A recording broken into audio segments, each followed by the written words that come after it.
Hey guys, today I wanted to take you to a virtual gun show because it's the middle of the summer and there are no gun shows. Well, actually, Forks of the Delaware, Allentown, July 13 and 14, they have a gun show, but I'll be on vacation. So let me show you some guns. Okay, this is a grouping of guns that we got in this week. This is all from one collection, and these are just some of the highlights, not all of the guns. This is probably the more interesting of the group that I got.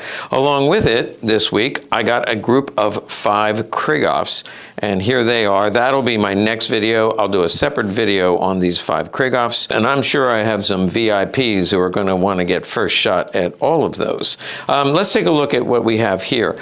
These two, the top two, are dual tones, both beautiful, both in very similar condition. 1944 BYF 44 dual tones. You can see that the phosphated frame and slide, see on the front strap, and even the magazine, at least the bottom of the magazine is phosphated. So all phosphated except for the barrel, which is blued. And these are both going to be available. These usually run anywhere from $2,000 to $2,500, but that's a range because they get a premium for the dual tones. Next, I have a Luger, nice looking holster, but one of the reasons that I wanted to show it to you is it's extremely early. You can tell on the holster there's no stitching here, which means it's pre-World War II. Here's the style of a World War II holster. This is 1941 and has the stitching here, and the World War I era does not have the stitching. So let's take a look inside. There is no tool, but we can see it says 1911, and then it's also marked right here. Might be hard to focus in on that, but it's stamped 1911, and here it's stamped 1911. So this is from 1911, but it's actually a model, a military model, 1908. So one of the first military Lugers ever made. There is no tool, but it would take an imperial tool because this gun, beautiful condition, and it has imperial proofs. Now, usually the imperial proofs are on this side, but in a model 1908, again, very early, comes in 9mm. It was issued to the German Army before they started to date them, DWM. And I mentioned the military proofs here before. You can see the straw small parts, halos around the serial number here. So this is all original. German actually before World War I, and this is a regimental marking, I believe, for a machine gun unit. Now, it does come with 2 magazines. They're not numbered, so technically it's not mismatched, but it does come with 2 blank bottom wooden magazines, which are correct, and I'm sure just replacement magazines. This is very hard to find just because it's so early, and again, before they started heavy production, ramping up for World War I. This probably was made about 1911, and again, issued to a German machine gun unit. One other feature I wanted to show you, 2 other features. One is there's no stock lug because the real early ones, they didn't bother with the stock lug, at least not yet. There's no safety grip because that was the commercial models. And finally, the hold open right here, you see a little notch, and that's because this originally came with no hold open. When you pulled it back, it didn't stay open. And now it doesn't stay open because there's no magazine. Put the magazine in, and it stays open. And that's because they added, when the military got it, they liked the hold open, so they added the hold open. It was early enough in the design that it came without a hold open and was altered. Very interesting Luger. Will be available on our website soon. Okay, now it's no secret that some of my favorites are the Walders, and I've got a plethora of Walders to show you. You can tell your spouse and your significant others that one of the reasons that you watch my videos is because we increase your vocabulary, which is why I use words like plethora, and you'll find me to be quite lugubrious.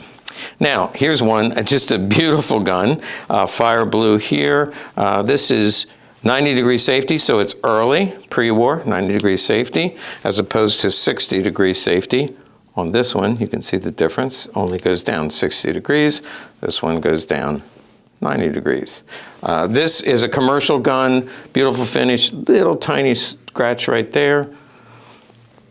And this one Serial number is 779. So that's really early, like 1933, I believe. This is a commercial marking for a shop or a commercial seller in Stuttgart, Germany. And again, going back to the early 1930s. Look at the front strap. Beautiful magazine. Almost unused. Just beautiful. So that's a really nice example of a commercial gun. Again, we'll make this available on the website. Next, I have a very late war, because this one is from 1944. It's Doral aluminum frame. You can see the separation right here. You can also see that this is anodized paint and not blued. So this is from 1944. Notice the gray grip, which is probably near the end of the run of the gray grip, and then after that they went to a black grip. There's the example of the black grip. Gray grip, Doral aluminum, 1944. Beautiful gun. We do sell quite a few of these. Actually, they don't come up very often, but whenever we get them, we sell them right away. Let's stick with the PPKs, because I have two muzzle-numbered PPKs. That's right. Muzzle-numbered, which would be SS guns. These are SS contracts. When I say muzzle-numbered, it means right on the front of the muzzle. Now, some of you get really upset when you think I'm pointing this at the cameraman, but it's a camera angle. We actually have a tripod where we mount the camera, so we will not shoot our cameraman in the face. But let's start with this one. This is original bluing. This is what it would have looked like, meaning it had a blued finish, and it's numbered here. And the SS contract, again, this is pre-war. Here's the approximate date, the year this was made, and as a SS contract. And one of the things they required is that the slide be numbered, and so for whatever reason, they numbered the slide right here on the muzzle. This is, I believe, considered a second variation. And then normally, the magazine would also be matching to the gun, and it's numbered here on the spine, but in this case, it doesn't quite match. So you can see this ends in 330. The beginning is 988, and here it's 988, but then 464. So not matching, but it is an SS magazine, muzzle numbered, highly desirable. People jump on these, and we'd love to make this available to you, but quite honestly, this will probably sell even before the video is even out. Now, this next one you might have a chance at, because it's not original finish. As far as I know, my research says they were always blued. This one was refinished, and it's like a satin nickel, I guess, or it was an attempt at a Verkrompt finish. Verkrompt is a finish that the Germans used. This was done after the war, but you can see that it's muzzle numbered. And in this case, it does not come with a numbered mag. It's just a standard mag, which was also refinished. So this is a refinished muzzle numbered, and therefore probably will be a bit more affordable. There's the serial number. 409. It would have been nice if this magazine had matched this one, but it doesn't. It's 988, same as this one, but the last three digits are different. But again, that's a refinished muzzle number, and this one will sell for about half the price of an original finish muzzle number. Hey, we're making progress. Before I jump on this PP, let me show you this fancy boy. You can see it's fancy because it's floral engraved. It looks like a beautiful gun, but this is, we're going to call it a fantasy gun. It was made up after the war. The serial number is there, 60-degree safety. It's a wartime serial number, but you can barely see it. But they did engrave over top of the serial number. Oh, here it is. It's actually late war, 402.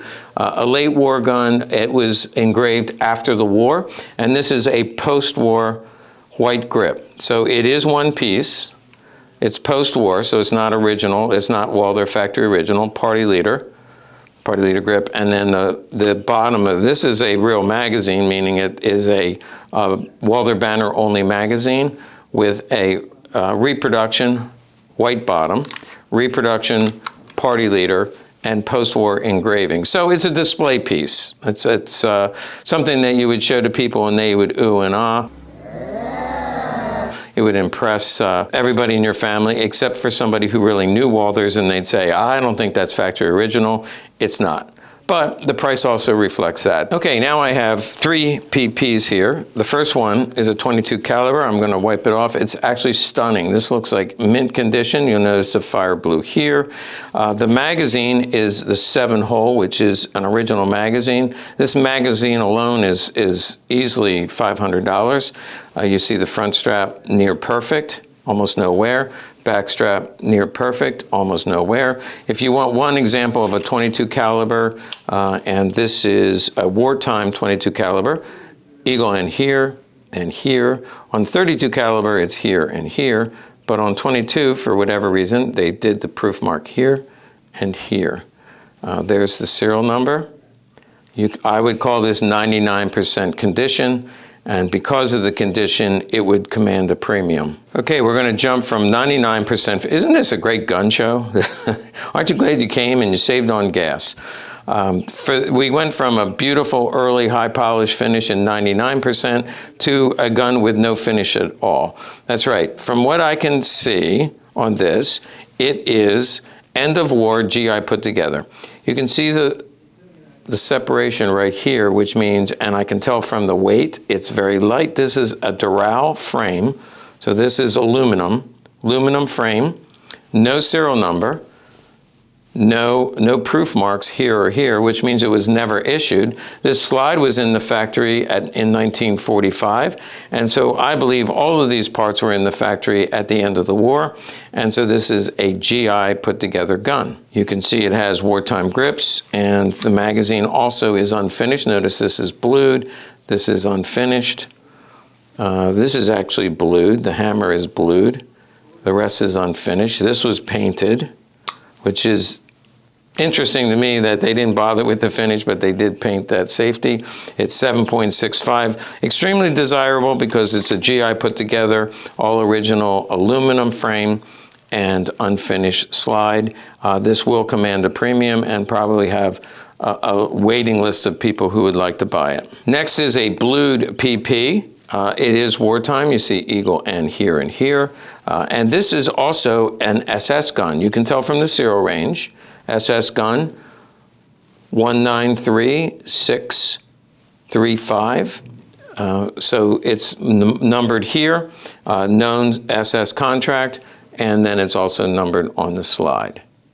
Now there's a little bit of wear here, but other than that, there's a little wear here. It's actually in beautiful condition. It's probably 97, 98% with a beautiful bore. The magazine does not match. If it did, it would sell for quite a premium. But as it is, the magazine is not numbered, so it's a commercial magazine, actually an early, no lip, early commercial magazine with an SS gun. These sell for a premium because they were issued to the SS. I've got one other SS gun to show you that it's just, well, let's do it now. So this is an SS gun that is documented to have been part of an SS contract, as opposed to this gun, which looks a lot fancier because it has the SS SS runes right here, and also SD3. These markings are not factory. So this may or may not have gone to the SS. Two options here. One, it's a unit marking done by the unit, but it looks cool. It's kind of like this engraved one. It looks cool, has party leader, but I'm not sure when that was done. Well, actually, I'm sure this is post-war. This, I'm not sure. This could have been done post-war to increase the value. There's no documentation that this actually went to the SS.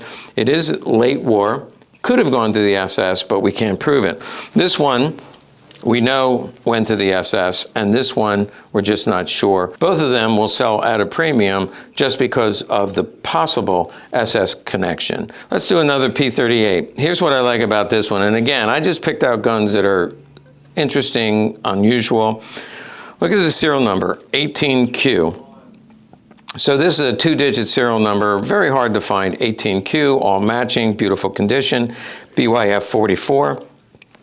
Not a dual tone, and if you watch my videos regularly, as you should, you will know that in the Q range, there were mixed proofs. Not all of them, but some of them are mixed proofs. So this is all matching. Q range means mixed proofs. Now let's take a look at the mixed proofs. It's an Eagle 135 and then a test eagle, followed by a Waffen 135. So normally it would be Eagle 135 with Eagle 135, or Waffen 135 with Waffen. This is mixed. So they use two different stamps on this at the same time to proof this gun. So it's just an anomaly that people appreciate, and many collectors like to have one of these just so they can brag to all their friends, but their friends fall asleep while they're doing the minutia about gun collecting. And that's what I do with all my friends. Very interesting gun and desirable to collectors. Okay, now I got three odds and ends. I've got this Beretta, commercial Beretta. We also have this Nazi marked Star, 9mm, and then an end of war Sauer. Let's start with the commercial Beretta. This, you know, I've featured several aluminum frames. This is the same thing. This was made in 1940. Very rare, maybe experimental, but this is an aluminum frame. You can see it has no finish on it at all. If they did finish it, it would have to be anodized. This is blued.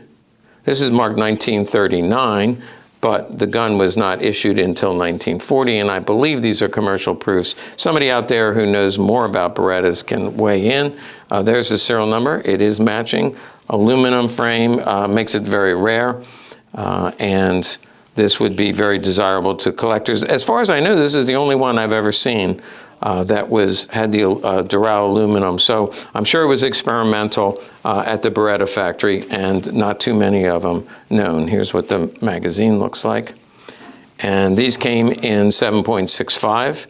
They also came in 9mm, but I don't think they would ever do a 9mm Doral because the heavy load of the 9mm was prone to cracking slides, especially if they're made of a lightweight metal like aluminum. Now, here we have a Spanish Star. Looks like almost like a 1911 .45 caliber. This is 9mm. This is probably the best I've ever seen.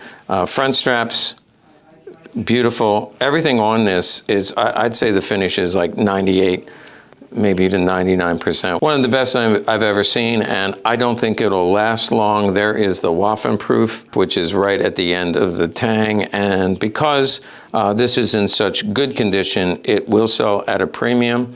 Won't last long, probably won't even make it to the website. Okay, then I mentioned this Sauer. No logo, no serial number, no proof marks in the factory at the end, no markings at all. Probably a GI put together. Two little notches right here, which is an end of war feature. I don't remember why those notches are there. I did a video on this. I actually had this gun in my hand, or one just like it. It's hard to say because there's no serial number. But this is a .32 caliber, end of war, 1945 Sauer. It's only desirable to a few collectors who really want this rare variation. This is the takedown, pull that down, and this pops right off.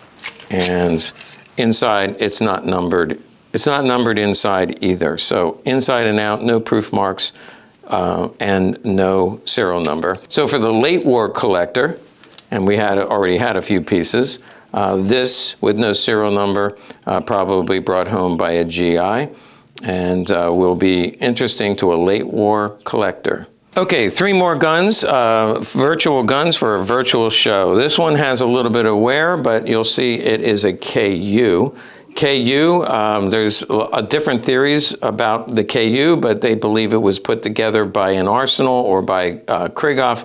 It does have a Krieghoff stamp right here. It's going to be hard to find without a close-up. A Krieghoff stamp here, and a very light Krieghoff stamp here.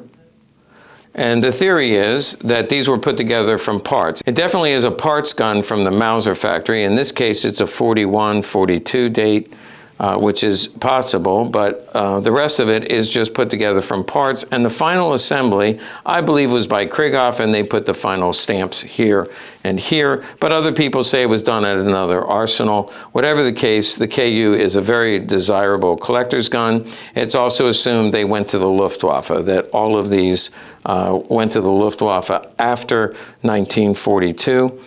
You can see it has what we call Black Widow magazine, but what makes this unique, it does have a matching magazine. Now, they only did the magazines for a short period of time. They only numbered the magazines for a short period of time. Then they left them blank because they found that as they inscribed that serial number in there, it made the plastic crack. It was also a plus sign, so this was the spare magazine. I have seen them with 2 matching magazines. I see them with 1 matching magazine, but most often it's just a blank bottom, either aluminum bottom or this black plastic bottom. But again, this has a matching magazine. Oh, and the serial number is, the full serial number is on both panels of the grip. So full serial number here and here, this is all matching. 9mm issued to the Luftwaffe. We go from the Luftwaffe to the German Navy. This holster is Navy style, but I don't see any Navy marking on it. However, when we open it up, there is a spare magazine, which is correct, not numbered. And this went to Bradley. Maybe that's Omar Bradley, General Omar Bradley. That would make this quite a find. I seriously doubt it, though. There's probably more than one Bradley that fought in the war. Here's the gun itself. You can see it's the German Navy, German Nazi Navy. There's the swastika with the M, which stood for Marine or Navy. You also on the front strap see the N, which is Nordsee 6098. 6098. And if we look underneath here, it has a matching magazine, N 6098. Now, just under there is an X, so this is the spare mag, extra mag, and somewhere out there is one without an X. So this is Navy, 1 match magazine with a Navy style holster, but not Navy marked, also a spare. A really cool collectible piece with a matching magazine, been together all these years. Okay, save the best for last. For those of you who are German World War II collectors, this is the ultimate in your collection because this is a party leader PPK. Let's start with the holster. It has the party leader eagle, and then you can see it has a squared off strap, which is correct. DRGM and the AK marking. So it was made for the Nazi Party by AK in about 1939, and there's the back of it. It's a pretty nice holster, pretty clean. You can see part of the ink stamp that says PPK right there. Let's take a look at the gun itself. Now, the reason this is so desirable is these were only sold to or given out to party leaders, people who were members of the party. They were leaders in the party, and they had to be recommended by their supervisor to receive this honor. They called it the honor weapon. And so if they were a good little Nazi and did whatever they were told, then they were entitled to have this gun with this grip. Now, there is some theory that they sold the grip alone and you could put it on a different gun, and people debate that. I don't know. I wasn't there. I know I'm old, but I'm not that old.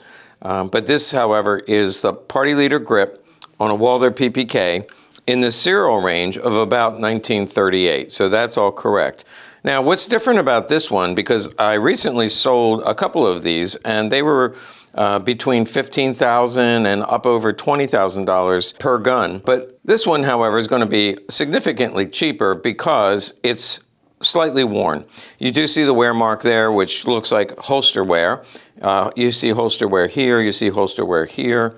A little bit unusual. Usually you see your wear here from shooting it. However, this looks like it was carried in a holster for a long period of time, jostled around, and made that wear mark. This side is a little bit better.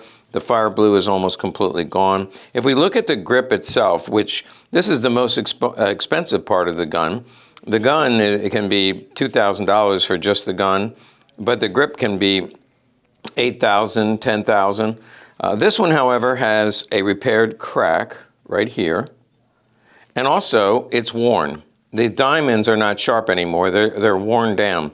So this was actually used. The ones that sell for a lot of money sat in a desk somewhere, were never taken out, not really used. They're in brand new mint condition. This one shows wear and therefore will be significantly less.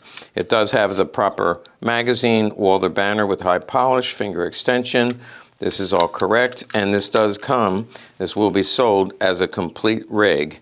But used and slightly worn. Well, that was the virtual gun show and just an assortment of things I got, but also this week I've got these 1, 2, 3, 4, 5 Krieghoffs and 1 Krieghoff holster, so stay tuned because I'm going to show these to you next, and I know some of you have been on our wait list to pick up a Krieghoff.